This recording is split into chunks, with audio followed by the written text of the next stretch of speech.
And I don't know. I think more and more people are starting to pick up on that and question that in both people who are running for office and their electeds. Like, who are you really working for? Well, they certainly should. It's a complicated union. Yeah, it is. It is that. It really is. The between money and politics, and it's just like it's.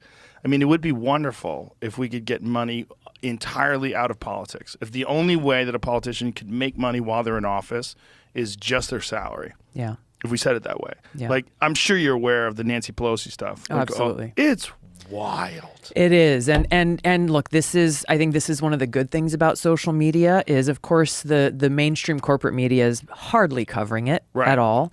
But because of social media, things like that are spreading like wildfire, like, hey, Paul Pelosi is doing these trades within this period of time of Nancy Pelosi voting on this bill or bringing a bill to the floor, because we've got to remember, Nancy Pelosi as Speaker of the House, nothing happens without her knowing about it or giving her stamp of approval.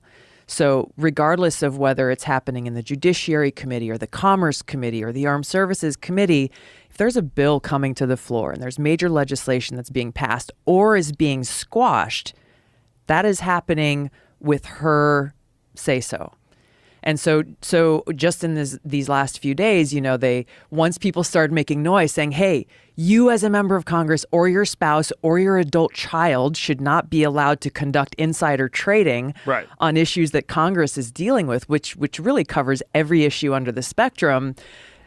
They can't pretend anymore that they haven't been doing it.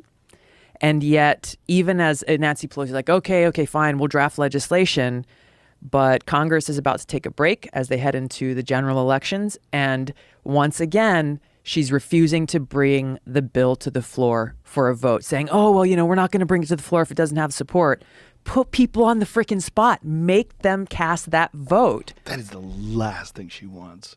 Right before the election. Lose that honey pot. She doesn't, first of all, she doesn't want it becoming a big, important thing that people are talking about. Yeah. Where people start, excuse me. Where people start looking at it and say, oh, well, how much money have you made? Yeah. Like, why are you worth $200 million? That's crazy. You make $200,000 a year. You're worth $200 million. Like, what's going on? And you look at, like, Paul Pelosi's stock, like, what his record is. He's better than Warren Buffett and George Soros, who are like wizards. Yeah, exactly.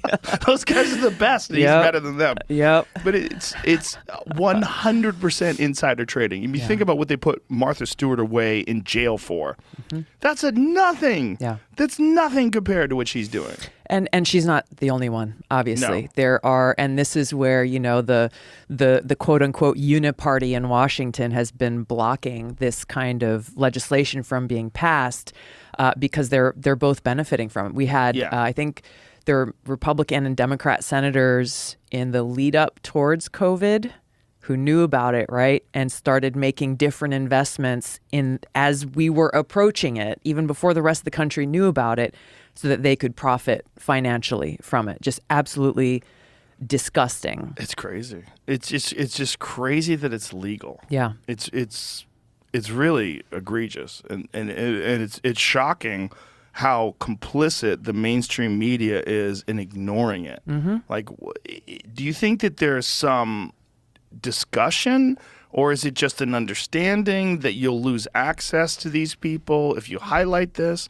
Like, why are they not covering that? It's like this chummy insiders club in Washington. And, a common term that's being used now is called permanent Washington, which really fits when you think about it, because it kind of encapsulates that whole swampy ecosystem of both those who've been elected into positions, those who are longtime appointed or powerful bureaucrats, and the corporate media. They all go out to the same parties, the same social functions, passing information to each other.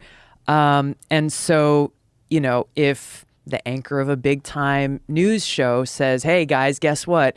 Nancy Pelosi and her husband are insider trading, then they have to think about, oh, well, am I burning a bridge? Am I cutting off access to, information that she or her staff might be feeding me that I can break news on, and all this stuff. So, it's like you scratch my back, I'll scratch yours. And if you start pissing off certain people, then you get kicked out of the cool kids club. That's really what's at the heart of it. And so they play along, because this issue's come up before. It came up years ago. Congress said, okay, we're going to take action to stop insider trading and make sure that elected leaders aren't benefiting off of insider information. And so they passed the Stock Act, which did nothing. Essentially, it just said, okay, if you are going to trade in stocks or buy or sell stocks, you have to report it. You have to be transparent about it. Most of Congress has failed to do even that. So it did nothing to stop it. It says, you just got to tell us. And most people are like, yeah, I'm not going to tell you anyway. And there's no repercussions? And there's well, they might get like $100 fine, $200 fine. Ooh. As they make millions in their trade. So, again, it's good. This is kind of like one of those things that should give us all a glimmer of hope, where if enough people, we the people, make noise about it, they're forced to pay attention.